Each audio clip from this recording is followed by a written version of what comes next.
Demeter is the goddess of growing things, of plenty and of bounty. Under her the earth was bountiful and fertile, a perpetual garden. Demeter in time bore a daughter, Persephone. Demeter delighted in Persephone, who bore the title Kore, the maiden. Kore would often wander the fields, picking flowers, but never far from her mother. Hades was alone upon his throne in the underworld. Often he would look out from his throne to watch what was happening in the world above. Thus it was that his eyes were drawn to Kore, and as he watched her dance he felt love and desire for her. Unable to wait any longer, he mounted his chariot and drove along the hidden paths between the worlds. Persephone was out gathering flowers, out of sight of her mother, picking narcissus in the meadow, when Hades came up from the earth before her where she stood in the field. Hades declared his love for her, saying that she should come with him to his realm, and, taking her in his chariot, descended back to the underworld using those secret ways again.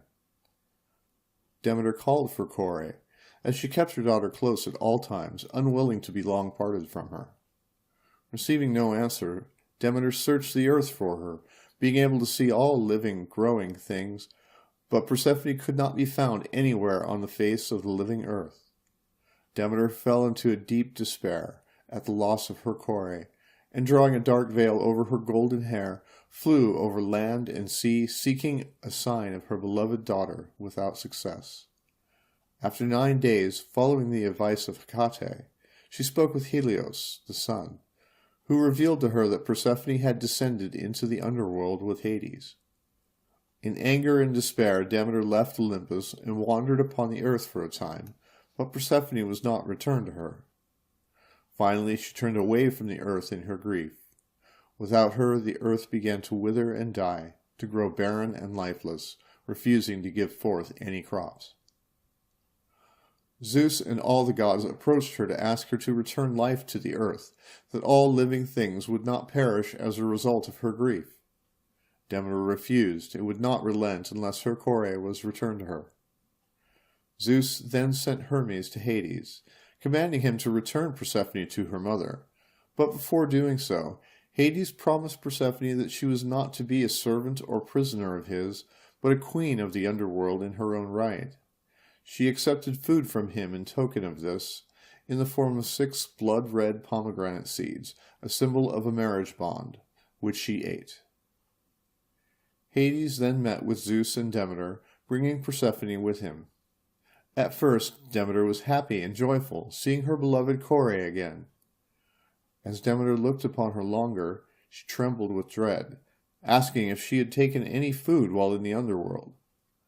When Persephone told her that she had, Demeter went into an even deeper despair, knowing that once you have eaten in the underworld, you are bound to return to it. Distraught, Demeter declared that she would continue to let the earth wither and die as a result of losing her beloved Kore. Zeus, Hades, and Persephone debated about what to do, and they finally approached Demeter. An agreement was made. As Persephone had eaten the 6 seeds, she would abide in the underworld for 6 months as its queen. The other half of the year she would spend on the living earth with her mother. Demeter finally, reluctantly accepted this and lifted the curse of barrenness from the earth. Each year, this cycle repeats itself, with the goddess descending at Samhain time and returning again at Beltane. As the time approaches for Persephone to descend into the underworld, we feel Demeter going into mourning for the company of her beloved daughter. The year grows colder, the earth sleeps. Persephone passes into the other world, leaving the paths between the worlds open. As the year continues, Demeter begins to look forward again to the return of her beloved daughter, and life begins anew on the earth. Finally, Persephone reemerges into the living world, and the earth is new, growing, and alive again, as they celebrate their reunion. Blessed be.